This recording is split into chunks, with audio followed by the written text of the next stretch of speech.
This podcast is a member of the Place to Be Nation family. Visit us at placetobenation.com, the only place to be in your pop culture world.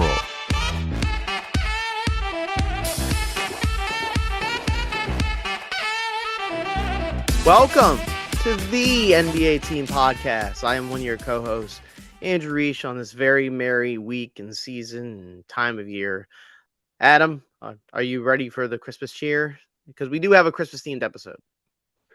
You sound so jolly.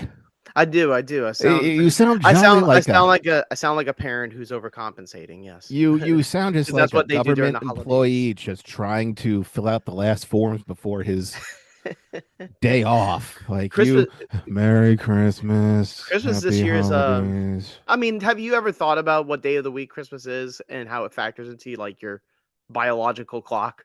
Not that you're a woman or anything, but in general, because this year it's a Thursday, and Thursdays are usually busy days for most people in the work week, and it's good to have the day off. But then that means you have to probably overwork on Wednesday and Friday. They're federal holidays now, but I don't think it matters. I'll tell you this though, the NBA has always been one of the workforces that absolutely does not take the day off on Christmas. In fact, they kind of put their marquee games out there. And they've been doing that we talked about this a while ago. They've been doing this for probably 25 years, and going strong. I do like the fact that the NFL tried to muscle in on this and go, we're going to take Christmas regardless of what day it is. Yeah, they're on Netflix, yeah. And the best part is the games are meaningless. all terrible this year. One of them is a Chiefs game, and Patrick Mahomes tore his ACL about a week ago. Yeah. Cowboys Commanders, so nobody outside of Dallas is gonna watch that, or Cowboys fans. Lions Vikings, mediocre, and then the Broncos Chiefs without Mahomes. So there's no reason to tune into that. So you, of course, as you always will be watching your NBA games of the Western Conference preview. Well, it's also a good time waster while you're sitting at a relative's house, kind of like meandering, trying to figure out how much longer until you get to go home. And it's usually a Knicks game to start because that's the lure. It's a big market, and they play the Cavaliers on ABC, which will not be exciting because the Cavaliers are thoroughly mediocre. Surprisingly, man, they're struggling. I did a playoff simulator of my own, just to say, hey, if the playoffs started, what would the matchups look like? The Cavs would play the Pistons. That would be, I mean, if I were the Pistons, I'd be kind of worried a little bit, but yeah, the Cavaliers are struggling. The Spurs play the Thunder. This is actually, they're playing back-to-backs, and that's the second half, and they played in the Cup. So this is the third time they're going to play in 2 weeks. So that's kind of weird. Mavericks, Warriors. Warriors are struggling. The Mavericks are, we've discussed how they're not good and not supposed I'll to be take good. the Warriors at home because Curry gets hot. For the Thunder Spurs game, I'll just take the Thunder. The Thunder never lose at home. The Rockets Lakers, wow. That's actually kind of an interesting game. I'll just go with the Rockets because they're actually better than Lakers. And I think Luka Doncic hurt his calf. He might not play in that game. So everybody gets a calf injury this Christmas. Yeah, Austin Reeves is out too. Yeah, and then the Wolves and the Nuggets to finish. I'll just go with Jokic in Denver. Also, Inside the NBA comes back after their month-long hiatus. Do you miss Inside the NBA when it's gone now that they have those new studio shows on Amazon and NBC? I didn't even know it was gone. That means no. You knew that I was going to say that. Yeah. I mean, the Amazon show's great with Taylor Rooks and Steve Nash and Dirk and Blake. They do a great job. They hosted most of the Cup, and the Knicks won that one. That was pretty. Did you have any investment? I know that the national media was obsessed with it because of the fact that it's the Knicks, and they're not going to hang the banner, which I think is smart, but at least they won something. Did you take any solace in it at all? First, with the Knicks and the championship banner, that's like baseball putting up the banners for wild card champions. Why do you need that? That's not necessary. So I fully understand that. B, my opinion on the Cup has been always what it is, and obviously it's so new, people are figuring it out. But the fact that I believe Adam Silver said the fact that people are talking about games in November and December, which never happens anyways, I guess is good. There's some, the courts need to go. those Yeah. ugly, let's just do random color courts. Like this isn't, no. Like I don't know how, for number one, I don't know how you can create a court that fail inspection and then they have to ditch it because it's not even good quality. Like why are we doing this? Also a sterilized environment, for the in Las Vegas because you have a lot of like neutral fans and like kind of sort of fans. Yeah, it's like the NFL in Europe. It's just you have people from over, oh, well, Right. I'm a Kings fan. Let me go My down and watch a basketball game in Vegas and have a the vacation. one thing I've always said about the NBA Cup since it started is that the one thing I do appreciate about it is the fact that because they're knockout rounds and teams do want to win the money at the end because there's a purse at the end, is that there is matchup, there is strategy. There is like, oh, this is win or go home, so we need to adjust this way in order to win the game or such and such. And sometimes you see things that you don't expect out of teams. They kind of throw a curveball at you, like for the Knicks. It was their bench. Mitchell Robinson got a bunch of offensive rebounds, and Tyler Kolek played well as the backup point guard. And they needed that to win the game against the Spurs. And the problem, I think, with the Spurs is that Victor Wembanyama just settled for a lot of jump shots in the second half of the Knicks game, and he clanked a lot of them. And that was kind of the difference in the game. The Spurs are really good, obviously. Victor's back and they got their young guys, and De'Aaron Fox has been off and on shooting wise, but they're playing well, and the Knicks are good, even though they lost to the Sixers right after that in the Garden.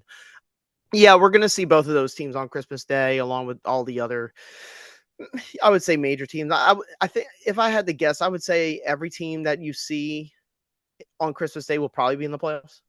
I would say I feel okay about Cleveland being in the playoffs. Yeah, it's a nice banner day for the NBA, and but it is the holiday season. Hopefully everybody celebrates and celebrates their gifts that they worked hard for. Santa wink wink is been paying close attention, and we do have an idea, a concept for this version of our Christmas gifts for NBA teams. Yes, you put a wrinkle in it this year. You said teams shopped early when what used to be back in the day the JCPenney catalog. The layaway. Now it's the Amazon one. They pre-ordered their stuff back in September and October and put it on layaway. Yeah. So now do they still have layaway at stores? Do they have that little weird cave in the back of the store where they're like, yeah, I'll buy that in 6 months? Yeah, I believe Maybe. some stores do, and I believe people still use it. I mean, nowadays it's all irrelevant since you could pay with what is it, a firm or something on Amazon just 4 payments later, and it's like I don't want to put my Amazon stuff on lay. But anyways, yes, that is it. People, before the season started, some teams said this is what we want for our Christmas holiday or non-denominational religious day of Thursday. We got our idea, so we're gonna see kind of either what it was, or B, if it came to fruition. Is that correct? Your little wrinkle this year? That's the big idea. Okay. Basically, like, what was your plan going in advance? Like once you were midway through 2025, AKA the off season of like, this is the plan. This is what we want to do. This is the big gift. This is the one where when everybody opens it on Christmas, everyone's going to be happy. And now we see, once we get to this point in the year, are we like, is it coming to fruition? Is it happening? Did Dad actually get the big gift? All right. So would you like to start off, sir? Yes. This is one for, I'll actually start with the Boston Celtics. I'm actually going to steal one that's on the local side for you. Mine are a little like unconventional, but for mine, the big gift that they had, knowing that they weren't going to have Jason Tatum, clay pigeons. And I'll explain why. Because the whole idea that they had going in knowing that they were only going to have Jaylen Brown and a lot of shooters is that they were just going to yell pull, and they were just going to shoot at clay pigeons all year long until they get their shooting right. And there actually was a report that came out recently. Well, no, it's not a report. It was like a scuttlebutt podcast quote from some insider that Jason Tatum is actually planning to play before the year is over. But anyways, they are shooting the ball really well. They were already doing that when they were elite and they won championships, but they're still holding on to it. And I have to give some credit to Joe Mazzulla for that. So that would probably be the gift. Keep shooting. I would have guessed paying down their credit card debt. It was the on the nose one, and that's a gift. Sometimes you need to be like, look, guys, we credit card bill's kind of high. Here's some little toys from the dollar store, and the Boston Celtics were in that very tough and position. Minnesota was in a similar one where you have to downsize your roster because of the dreaded second tax apron being passed and all that, and you have to sort of I don't want to say gimmick offense, but you have to work around certain things in order to stay effective and efficient. I got to give credit to the Celtics. You look at them on paper and you're like, this shouldn't work. And then you watch the games and they win. You know, Derek White has great games. He has clunkers sometimes. Sam Hauser's playing better. Peyton Pritchard's awesome. I don't think he can be MIP because he was already good the previous 2 years, but he's been on a tear. And they're getting rebounding here and there. They're still one of the worst. I think it's not shocking that after they dumped Porzingis and whatnot, that they're one of the worst rebounding teams in the league. But that's not a shock. I think people saw that coming. I'm just about that was why my gift was related to marksmanship. Like that I can't believe that they're still able to shoot the ball and find a way to make threes despite the fact that they have no size. You can see they are easily outclassed when you get a team with size who uses the size. Rockets. So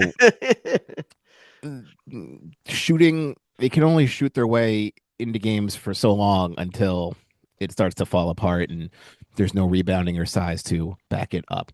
Okay, my turn. I am going to the Sacramento Kings, who spent all their time doom scrolling instead of doing shopping lists. And they got mesmerized by those Instagram ads for these wonderful products, these lights that, super shiny, could do them, the fancy, I don't know, spa shower head, those weird masks that heat up your face. All these things on Instagram that look like the greatest thing in the world. So they clicked order now, order now, order now. And when it all comes in, it's just a big whopping disappointment, and customer service to try to return any of these products are non-existent. So your big free agent spending was Dennis Schroeder, who doesn't fit on this team. You sign Russell Westbrook, who doesn't fit on this team. None of the roster, the only two non or off the book trade assets are Keegan Murray because of his poison pill signed deal, and Nick Clifford. You have literally everyone else in the roster who is available and really not that good. You have a coach who the players appear not wanting to play for. You had the star player Sabonis is like, I don't like this guy's system. Sabonis tore his meniscus. Now I think this is his first major injury in his NBA career, but his assist numbers were at their. But I meant prior to the injury, he was pouting. He was clearly back channeling, saying, I'm not happy here. Clearly. Yeah. So they got dazzled by all these fancy products and they all turn out to be duds. And you have a GM who's preaching patience with zero assets, they have all their picks, but you have zero people on your roster whom you can build around, zero sort of coaching stability, zero vision, just a complete swing and a miss for them. And that's what happened. I'll just piggyback this. This is going to get really dark, by the way. It's almost like when the dad of the family has an affair and he has to overcompensate and say, okay, guys, I'm sorry for what I'm sorry, wife, I'm going to make it right. We're going to plan out all this great stuff like Chevy Chase and Vacation. Like, aren't we having fun? And you know what's sad about that too, Adam, is that the Kings in the offseason, in terms of planning ahead, they were actually the furthest ahead because they had already made their decision. They had already made up their minds that they wanted Russell Westbrook and they wanted Dennis Schroeder and they wanted to dump Malik Monk. They weren't able to dump Malik Monk, even though he randomly gets DMPs, and I think we all know why. But the thing is, like, Vivek, this was your idea. This was the plan you had in July of the team that you have right now. Like, you wanted Russell Westbrook and you wanted Dennis Schroeder and you got him. And like, this was the vision. This team is balls. This team sucks. I mean, they're right there with I want to say the Wizards as the worst record in the league right now. I think they're about a game behind as the worst record in the league. They're the worst in the West right now. I mean, mine would just get a new dad, get a new owner, but like that's not the world we live in. That's a Santa Claus universe. All right, because nothing says Christmas Get, like dark getting turns. getting rid of the owner, yeah. But I mean, let's be real. We talked about this before. Vivek is like on the short list of one of the worst owners in professional sports. Am I lying to you? Your turn, sir. Okay. Your turn. So for me, I wanted to go with somebody. So here's where I'm gonna go. I don't want to go too dark, but the Dallas Mavericks. So obviously they had a very eventful 2025. It literally started in January with the most WTF trade of all time. They obviously fired Nico Harrison, the Kyrie Irving injury. There is word he's coming back very soon. He actually, can you believe this? He bought everybody golf carts on the team. I would love to have a teammate that bought me a fucking golf cart. But anyways, the Mavericks, mine would be a faster internet router. Clearly, you had a guy in charge who just didn't know what was going on. He was out of sync. Everybody was everybody was off Wi-Fi. Everybody was complaining, it's not working. It's not working. I'm in the dead spot. They need to just reset the router, get a brand new one that's faster so that everybody can just sink in and play and be happy, because there's been so much talk about things that are not involving basketball. If you actually watch the basketball play of the Dallas Mavericks, Adam, I'm being honest, they're actually not bad. They're actually getting good play out of guys like Ryan Nembhard. Cooper Flagg is now the Rookie of the Year front runner. Anthony Davis is healthy. If Kyrie comes back, they actually could sneak into the play-in.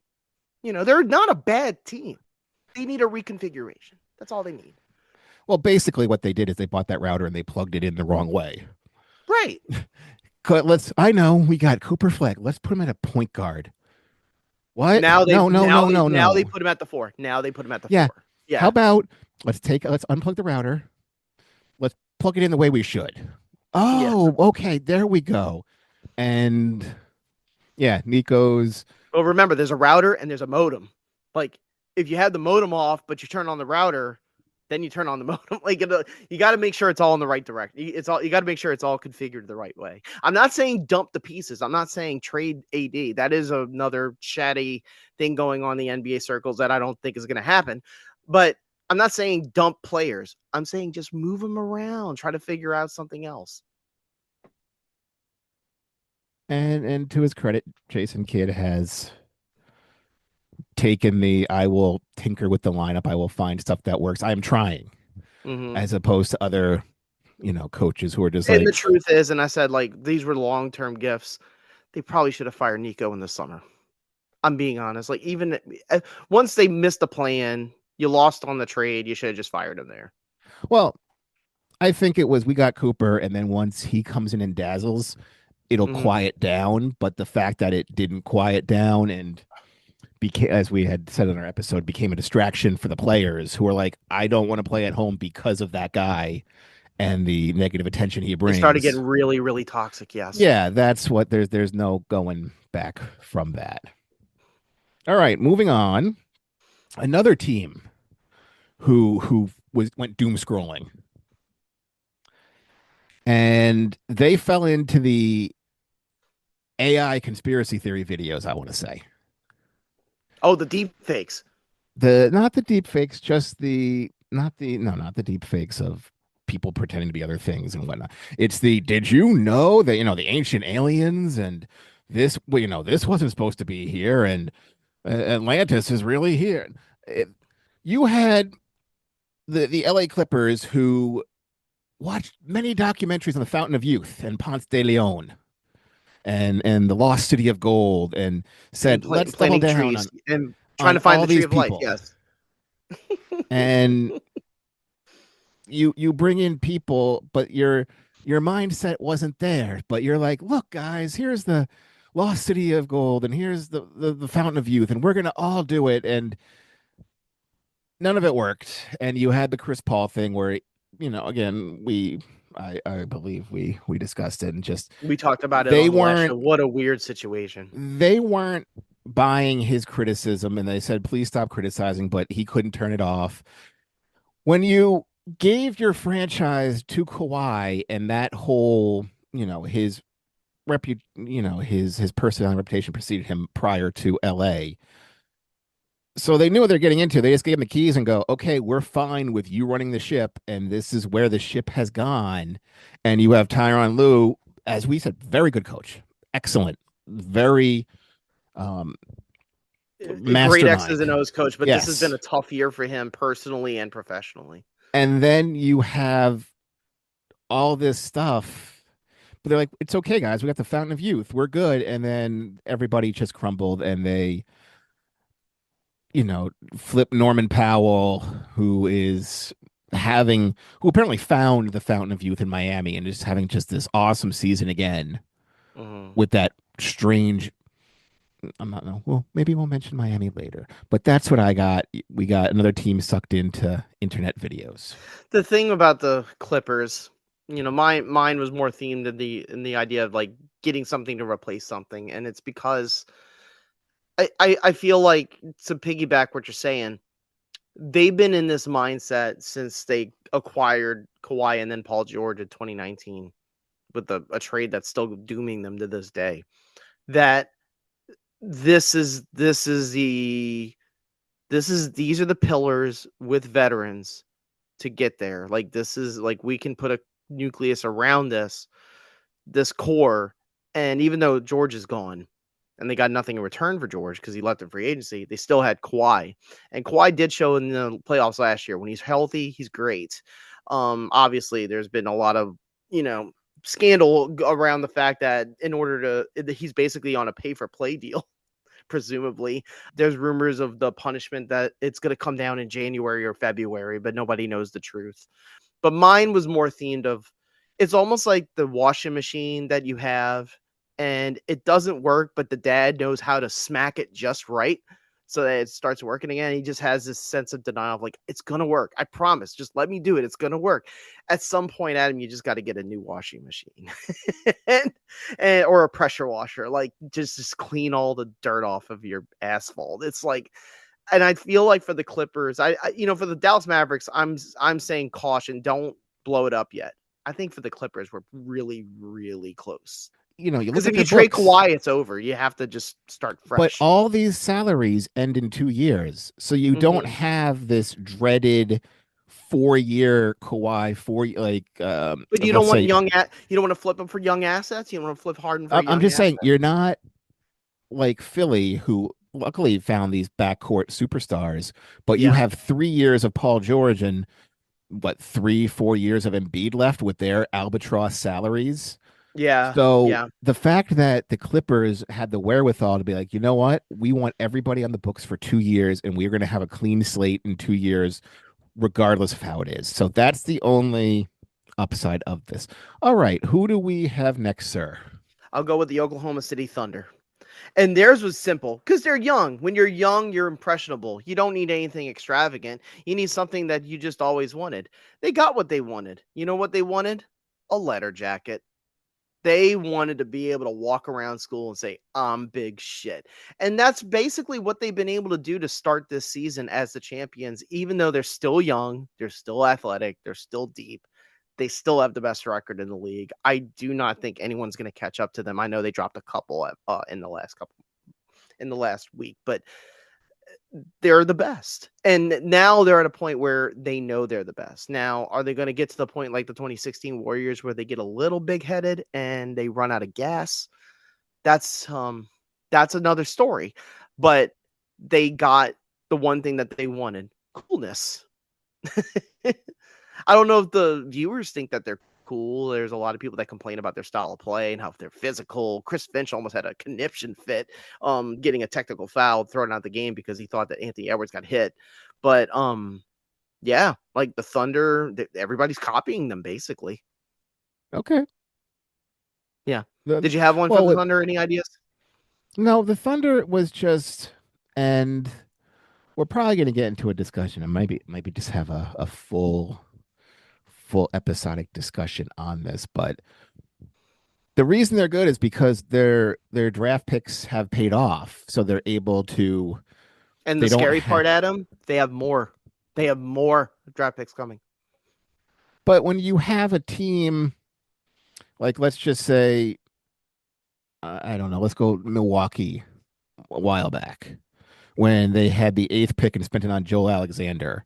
Ugh. You had the 10th pick and you spent it on Thon Maker. Ugh. The fact that you hit on them, your picks is 90% of the battle because that keeps you from overspending on a, I don't want to say mediocre free agent, but you have to overpay for them to leave their situation, especially like, where everyone wants to go. I want to go to LA or Miami or Phoenix. Nobody says I want to go to Oklahoma. Oh, no, but they want to win. And in Oklahoma City, you can win right now.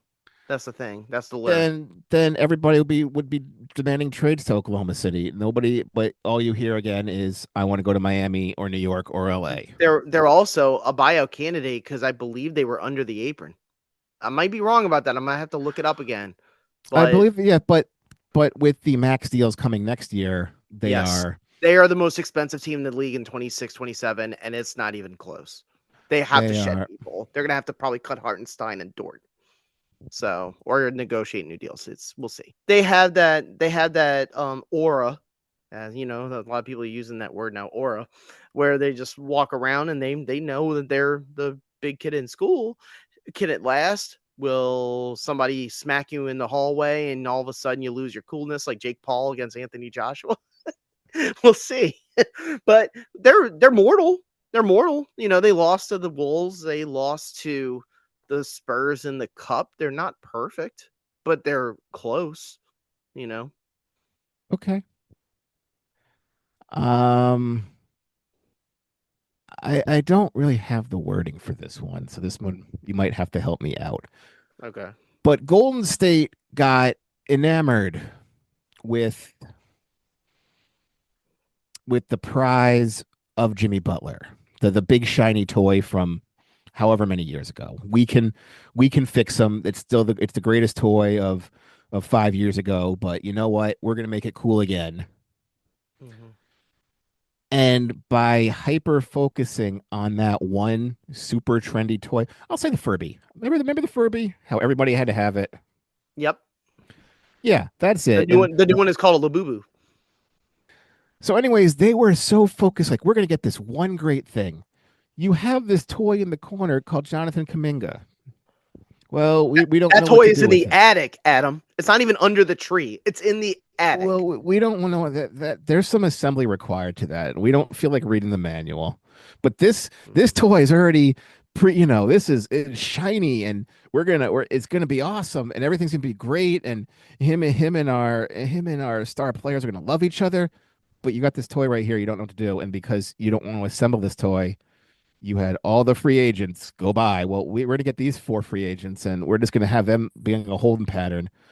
So, they unwrap the gift of this fancy Jimmy Butler, who's not working out at all, who's back to being sort of a pseudo malcontent, and you have Kuminga. Well, I don't want to put it together. We're waiting to put him on Facebook Marketplace after Christmas. Well, I'm sure you've read the news that Larry Ellison has been quite responding to his emails.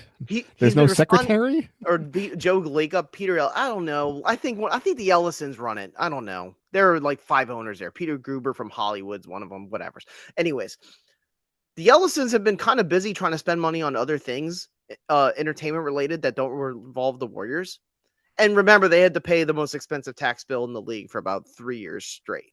So clearly, this is a strapped for cash budget that the Warriors are on. So let me just put it this way. Do you remember that story where they were recruiting Kevin Durant and the way that they did it on the pitch when they went to the Hamptons? That's why they called them the Hamptons 5.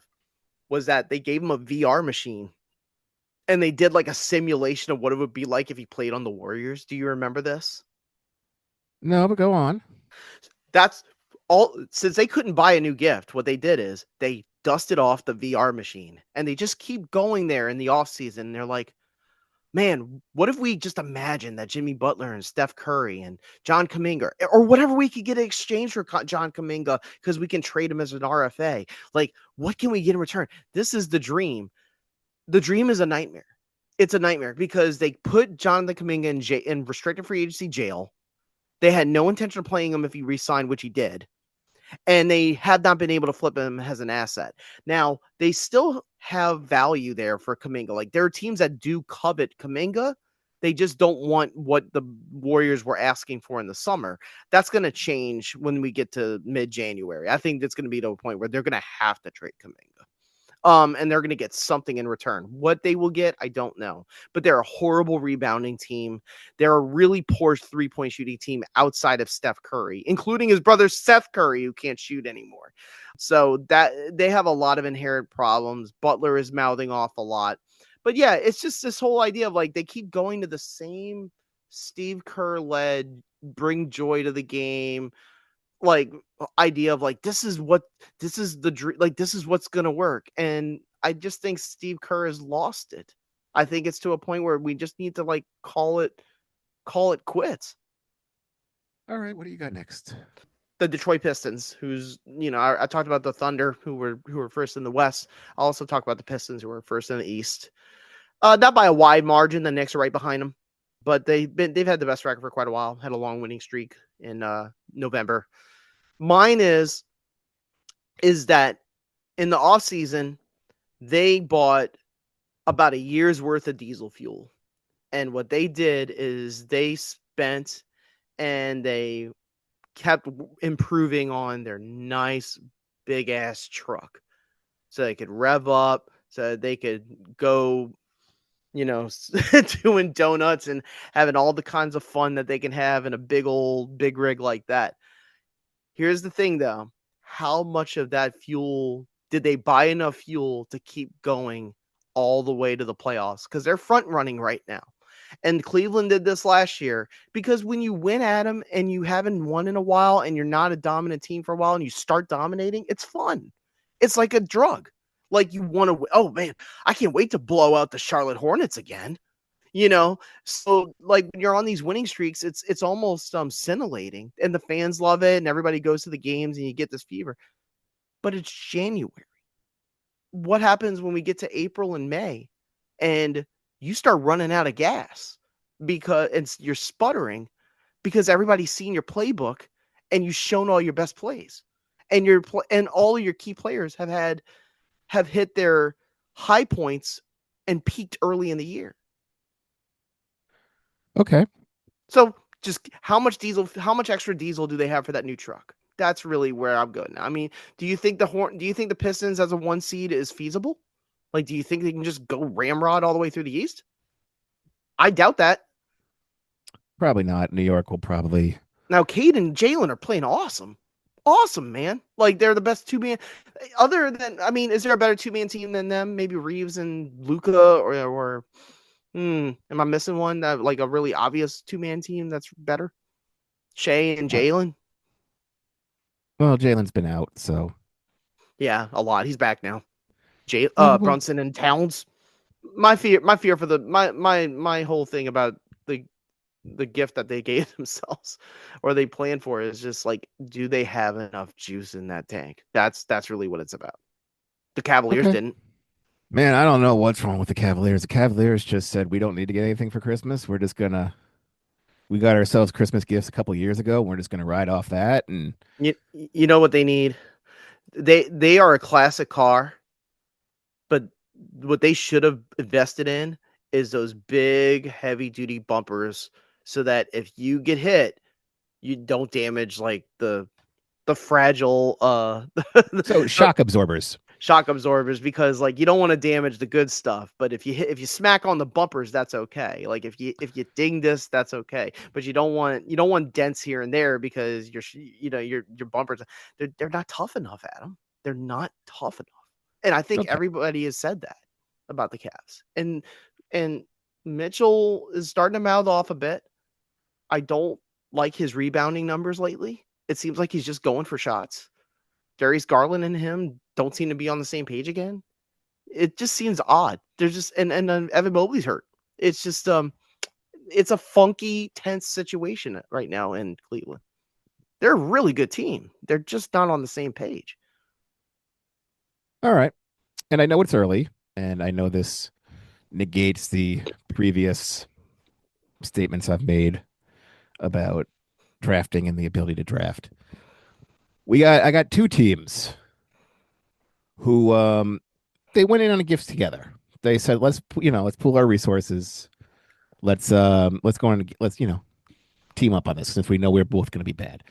They all invested in lottery tickets. Just a ton of let's just buy one ream of scratch offs and then see how we do. And it appears Charlotte got the winning ones, having Concanupal, Ryan Kalbrenner, Sion James, all starter worthy, potentially, Knipple being haven't you read the rumors? Knipple is now, quote, the face that runs the place in Charlotte. Well, we know LaMelo was always the divisive one. I like the sitcom duality of LaMelo Ball and Knipple trying to get along on this bad team. It has high comedy potential. I'll just put it that way. LaMelo's injuries have made it where he's just unreliable, and then you see the flashes of Brandon Miller of him being the that was leaving talk last year. He's the face. Then he's injured all the time too, so it's like, well, he's unreliable.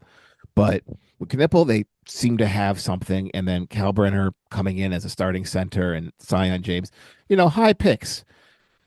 Brooklyn seemed to got the dollar tickets, and there's nothing wrong with Danny Wolf and Igor Demon. Brooklyn needs a priest. They need divine intervention. Like, I mean, they need to hope for one of those draft picks that they wind up with in the next couple of years, and it really hits. I think it's safe. I think it's safe to say.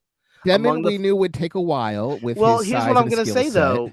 I think among the 5 that they had, I don't think any of them are going to hit big.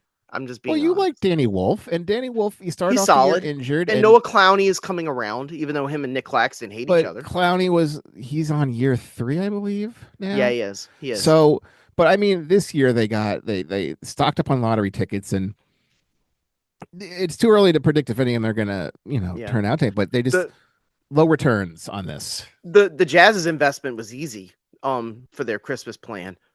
They were the NIL funding for BYU, because that's how they got AJ DeBanza to go there, so they could just recruit him locally. Now they have to pay off Procter and Gamble so that they can get the number 1 pick. That's more money that they have to spend. They want AJ DeBanza. That's what they want. Oh, I don't know. I thought they just went into the layaway and then saw other teams' lists and said, I was going to take their shopping list. Oh, Miami, you want Walter Clayton? Well, we'll put him on our list too. Oh, Ace Bailey is making his own Christmas list and he's picking his stuff. Well, let's just take this from other teams who might want it. So, all right. Do you have one more, or I can give you one more? Because we have, not every team put stuff on layaway. You just have teams who, just normally went about their season. And okay, I'll give you a funny one. The Lakers. So this one is, here's the thing. These recliners that they have, I need a new one too. And they're nice recliners. I had to build one for my mom. But that's the point.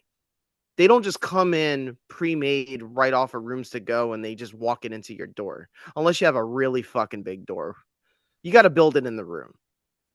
So that's what they did for LeBron James.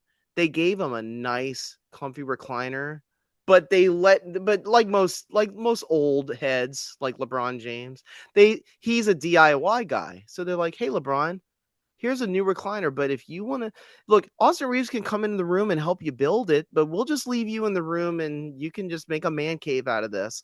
And you can just be happy with your 17 to 20 points a game and your 6 assists and your 5 assists and your 5 rebounds. Just do your thing here, LeBron. We're going to treat you well. You're going to have a stat pad here and there. We're not going to bury you on the bench, even though you're not coming back next year. But if you do want to retire, why don't you just stay comfy in this room while Luka gets the king's bed? Because Luka is running that offense now. And I think it's safe to say that Austin Reeves is probably like the secondary option at this point. And then LeBron is the tertiary option. Is that a word? Yeah. But LeBron is like, did you see that quote where they asked him, I got to be honest with you, though. LeBron is very calculating with the media. I don't know if he was joking. I don't think he was, though. They asked him, what do you think of Keontae George? He goes, I'm not paying attention to the league. I'm just paying attention to golfers. Like his mind is already on playing golf. Like he's already kind of mentally checked out. I do think he doesn't do scouting reports anymore, to be honest with you. I think he's at a point where he's just like, you know what, man, I've seen it all. I don't need to do scouting reports as players anymore. Long story short, LeBron is still effective and efficient at times, but he's nowhere near as efficient as Austin and Luka. And those are the guys you have to go with. There were other ones I had that were funny, like a rollout bed for the Atlanta Hawks so that Trae Young can sleep in that one now that Jalen Johnson and Dyson Daniels and Onyeka Okongwu get the bunks. I think Trae Young's days are numbered in Atlanta, to be honest with you, Adam. Well, we've also discussed that with him extension looming. You either have to re-up him for 4 or 5 years or just cut anchor, and I agree they should move on, as they seem to be doing quite fine when he was injured. I just had one quick one to wrap this up. Was the Miami Heat got a Duolingo subscription?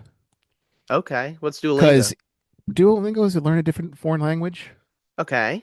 Because we have this Heat culture. We're Heat culture. We have our way. This is Heat culture.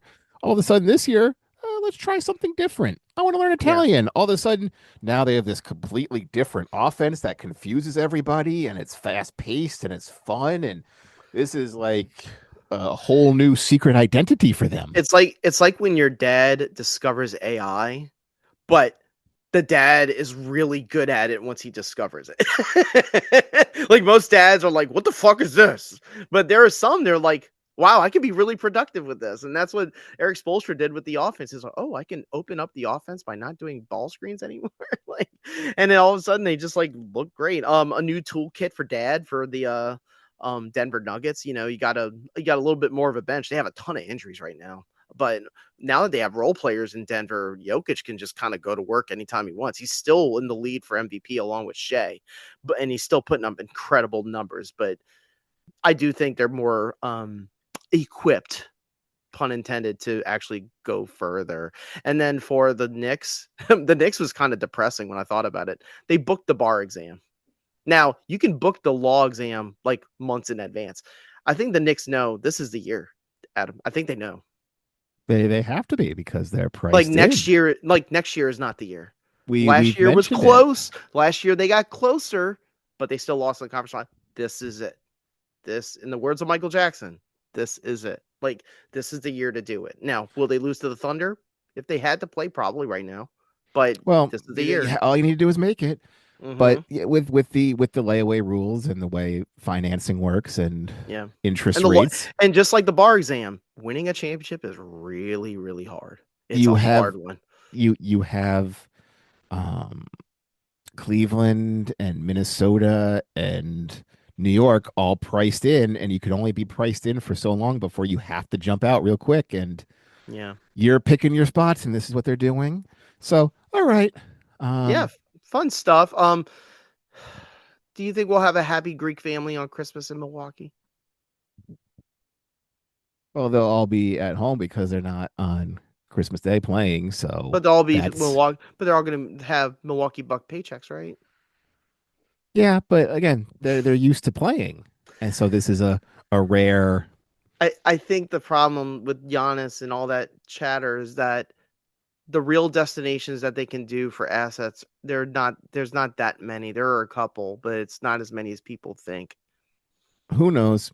There are maybe when we come back in a week or two, we can talk about some trades. I'm hearing about Keon Ellis. I'm hearing about Zach LaVine, some Kings players like that.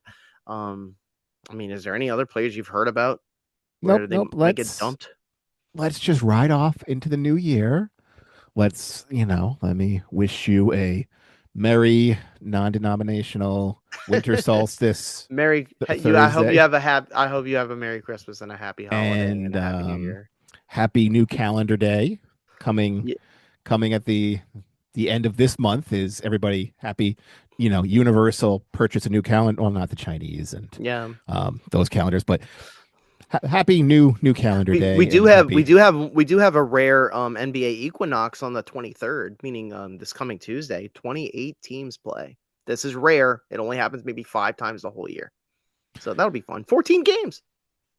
All right. So as always, please add us to your current podcasting app. Search for us. All the archives can be found at the Place to Be Nation. So for Andrew Riche, I am Adam Murray. Have a good one. Merry Christmas.